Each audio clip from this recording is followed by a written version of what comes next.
अपनी जान कहते हैं। हम अपनी जान के दुश्मन को अपनी जान कहते हैं। मोहब्बत की इस मिट्टी को हिंदुस्तान कहते हैं, हिंदुस्तान कहते हैं। समाजाला समतेची व ममतेची शिकवण देणारे तागत गौतम बुद्ध।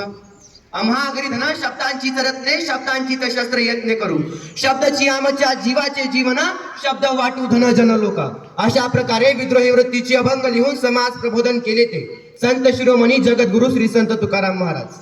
आत्मविश्वास हरवून गुलामगिरीत चाच पाडत बसलेल्या तमाम रयतेची माऊली, मराठी माणसांची अस्मिता जिच्या कुशीतून हिंदवी स्वराज्याचं देखणं स्वप्न उदयास आलं, त्या राजमाता राष्ट्रमाता माँसाहेब जिजाऊ।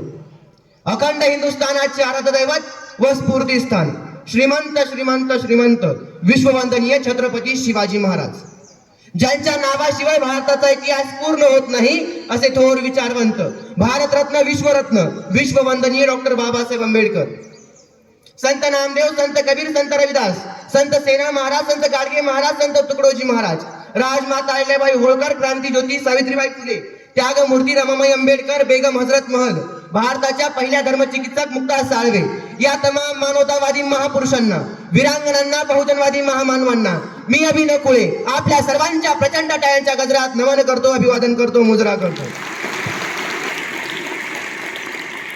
आदरणीय आजच्या कार्यक्रमाचे अध्यक्ष, सन्माननीय प्रमुख पाहुणे, वंदनीय गुरुजन वर्ग, आमंत्रित निमंत्रित पालक वर्ग व माझ्या समोर बसलेल्या माझ्या बालमित्रांनो, आपणा सर्वांना 26 जानेवारी प्रजासत्ताक दिनाच्या खूप खूप शुभेच्छा।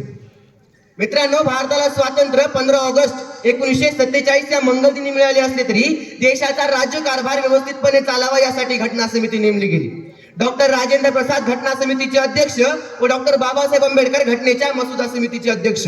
डॉक्टर बाबासाहेब आंबेडकर या घटनेच्या शिल्पकाराने अतिशय सुंदर अशी राज्यघटना 26 नोव्हेंबर 1949 रोजी देशाला दिली व देशाने ती 26 जानेवारी 1950 रोजी स्वीकारली। गेली 75 वर्ष भारत स्वतंत्र राष्ट्र म्हणून जगामध्ये महत्वाची भूमिका बजावत आहे। विविध क्षेत्रामध्ये प्रगती झाली आहे, परंतु सध्या परिस्थितीला माणसाला माणूस शोधण्याची फार मोठी गरज निर्माण झाली आहे। म्हणून म्हणावेसे वाटते, माणसा माणसा कधी होशील तू माणूस, लोभापायी माणसाचाही झाला काणूस। प्रगतीने माणसाचे डोळे दिपले आहेत, परंतु प्रगतीच्या या झगमगाटामध्ये माणुसकीचा धर्म हा लोप पावत चालल्या दिसून येत आहे। सर्वत्र संस्कारांचा अभाव निर्माण झाला आहे। आपल्या देशामध्ये जातीयता, बलात्कार, खून, दहशत, महापुरुषांचा पदोपदी अपमान, महापुरुषांबद्दल मत्सर पाहायला मिळतो। तेव्हा आजच्या गणतंत्र दिनी प्रश्न पडतो, सर, खरंच जगातील सर्वात मोठी लोकशाही असलेल्या देशात आपण राहतो का? आमचा प्रश्न हा नाही की आझाद किंवा हनुमान चालीसा भोंग्यातून म्हणावी की नाही। आमचा प्रश्न हा आहे की ज्या हातामध्ये वही पेन पुस्तक असायला होतं, त्या हातामध्ये दगड धोंडे बंदुका घेण्यासाठी ज्यांनी प्रवृत्त केलं, त्यांची मुलं धर्म वाचण्यासाठी रस्त्यावर का येत नाही? मित्रांनो, त्यांची मुलं हिंदू नाहीत का? त्यांची मुलं मुस्लिम नाहीत का? आज आमचे सर्व राजकीय नेते आपापसात भांडत आहेत, परंतु दरवर्षी होणाऱ्या हजारो शेतकऱ्यांच्या आत्महत्या, शेतमजुरांचे प्रश्न, एसटी कर्मचाऱ्यांचे प्रश्न, पोलीस कर्मचाऱ्यांचे प्रश्न असतील, त्यांच्या घराचे प्रश्न असतील, आमच्या बेरोजगार युवकांचे प्रश्न असतील, त्यांच्या हाताला काम नाही म्हणून त्यांच्या खिशात दाम नाही, दऱ्याखोऱ्यात राहणाऱ्या आदिवासी बांधवांचे प्रश्न असतील, या प्रश्नांवर एकही राजकीय नेता बोलायला तयार नाही। तेव्हा प्रश्न पडतो, अध्यक्ष महोदय, 75वा अमृत महोत्सवी स्वातंत्र्य वर्ष साजरा केल्या देशात आपण राहतो का?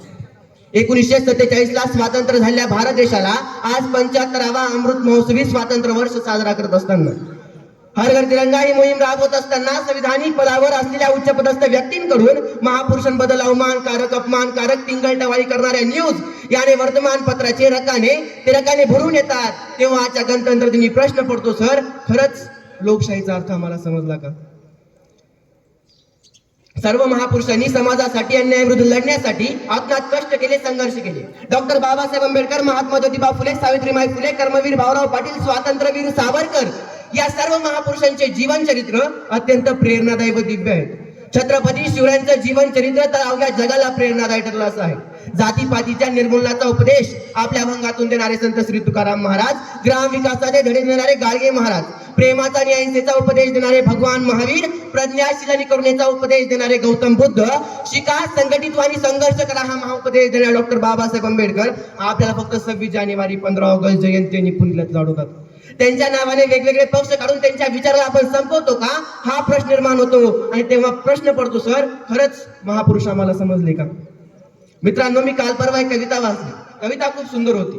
मी छत्रपती शिवाजी महाराजांवर कविता लिहिली, लोकांनी मला फोन करून विचारलं तुम्ही मराठा आहात का? मी महात्मा ज्योतिबा फुलेंवर कविता लिहिली, त्यांनी मला फोन करून विचारलं तुम्ही माळी आहात का? मी डॉक्टर बाबासाहेब आंबेडकरांवर कविता लिहिली, लोकांनी मला फोन करून विचारलं तुम्ही दलित आहात का? शेवटी मी माणसावर कविता लिहिली, त्यांचा मला फोनच आला नाही. आणि सर, तेव्हा प्रश्न पडतो, खरंच महापुरुष आम्हाला समजले का? दक्षिण पूर्वेकडील व्हिएतनामच्या संरक्षण मंत्री मादाम बिन 1977 मध्ये जेव्हा भारतात आल्या, तेव्हा भारताचे संरक्षण मंत्री सन्माननीय जगजीवन राम यांनी त्यांचे स्वागत केले. जेव्हा भारतामध्ये ते परदेशी पाहुणे येतात, तेव्हा भारत सरकार त्यांना राजघाट, शांतीवन, वाराणसी अशी ठिकाणे दाखवतात. पण व्हिएतनामच्या संरक्षण मंत्री मादाम बिन यांनी वेगळीच मागणी टाकली. त्या म्हणाल्या तुम्ही जे सांगाल ते नंतर पाहिन, पहिले मी रायगडावर जाऊन छत्रपती शिवरायांच्या मूर्तीचे चरण स्पर्श करेन. नंतर जेव्हा पत्रकारांनी विचारले तुम्हाला छत्रपती शिवरायांबद्दल एवढा आदर का, तेव्हा व्हिएतनामच्या संरक्षण मंत्री मादाम बिन यांनी उत्तर दिले, जेव्हा आमचे अमेरिकेसोबत 1955 ते 1975 हे 20 वर्ष युद्ध चालू होतं, तेव्हा आमचे सैनिक छत्रपती शिवरायांच्या शौर्याच्या गाथा ऐकून प्राणपणाने लढले, म्हणून आम्ही जिंकू शकलो. त्यामुळे आमचे आदर छत्रपती शिवराय आहेत. तेव्हा प्रश्न पडतो सर, छत्रपती शिवराय आम्हाला समजले का? त्यांचे परस्त्रीविषयक धोरण आम्हाला समजले का? ज्या राजानं परस्त्रीची घणा नारळाने ओटी भरून माहेर वासीन म्हणून सन्मान केला, रांजेगावच्या वतनदाराने एका स्त्री सोबत बदामन केला म्हणून त्याचे हातपाय छाटून त्याचा चौरंग केला, त्या देशात बिल्किस बानूवर आकरा नरधम बलात्कार करतात, श्रद्धा वालकरचे 35 तुकडे केले जातात, तुनिशा शर्माला फाशी घ्यावी लागते. तेव्हा प्रश्न पडतो अध्यक्ष महोदय, खरं छत्रपती शिवराय आम्हाला समजले का? त्यांचे परिस्थिती विषयक धोरण आम्हाला समजले का? त्यांच्या चरित्रातून आम्ही काय बोध घेतला? खानदेशातील एका धनवान व्यक्तीने कर्मवीर भाऊराव पाटलांना निरोप पाठवला, जर तुम्ही तुमच्या कॉलेजला माझे नाव देत असाल तर मी तुम्हाला 2 लाखाची मदत करतो. रयत शिक्षण संस्था त्यावेळी प्रचंड अडचणीत होती, पैशांची अत्यंत गरज होती, मुलांचे शिक्षण, त्यांचे जेवण असे बरेच प्रश्न होते. त्यावेळी त्या 2 लाखाची किंमत खूप होती. पण कर्मवीर भाऊराव पाटलांनी त्या सावकारला पाणीदार अर्पणात उत्तर पाठविले, एक वेळ मी माझ्या जन्मदात्याचे नाव बदलीन, पण कॉलेजला दिलेले छत्रपती शिवरायांचे नाव बदलणार नाही. अशा स्वाभिमानी कर्मवीर भाऊराव पाटलांनी भीक मागितली. असे एका संविधानिक पदावर असलेल्या उच्चपदस्थ व्यक्तीकडून बेटाला वक्तव्य करण्यात येतं. तेव्हाच्या गणतंत्र दिनी प्रश्न पडतो अध्यक्ष महोदय, महापुरुषांच्या चरित्रातून आम्ही काय बोध घेतला? त्यांचे कार्य आम्हाला कितपत समजले? महापुरुषांचे स्मारक पुतळे बांधण्यापेक्षा त्यांचे विचार समाजात कसे रुजवता येतील यावर आपली ऊर्जा खर्च होणं अपेक्षित आहे. महापुरुषांबरोबर संपूर्ण संत परंपरा देखील जाती जातीत विभागली गेली आहे, हे दुर्दैव आहे.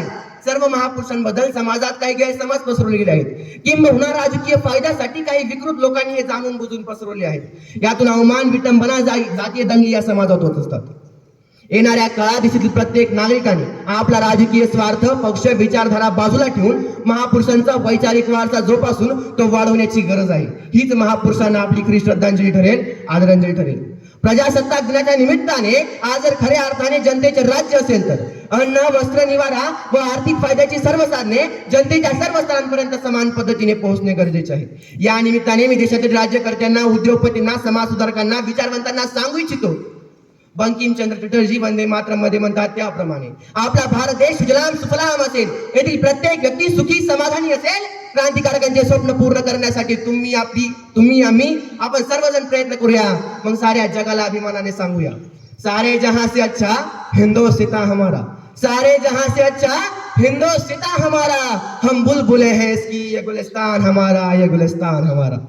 जाता जाता एवढंच म्हणून, एक रफी था महफिल महफिल रघुपति राघव गाता था, एक रफी था महफिल महफिल रघुपति राघव गाता था, एक प्रेमचंद था बच्चों को ईरगा सुनाता था, कभी कन्हैया की महिमा गाता हुआ रसखान दिखाई देता था, कभी कन्हैया की महिमा गाता हुआ रसखान दिखाई देता था, औरों को दिखते होंगे हिंदू और मुसलमान, मुझे तो हर शख्स के भीतर इंसान दिखाई देता है, मुझे तो हर शख्स के भीतर इंसान दिखाई देता है, क्योंकि ना हिंदू बुरा है ना मुसलमान बुरा है, क्योंकि ना हिंदू बुरा है ना मुसलमान बुरा है, जिस शख्स का किरदार बुरा है वो शख्स बुरा है, वो इंसान बुरा है. धन्यवाद. जय हिंद, जय महाराष्ट्र.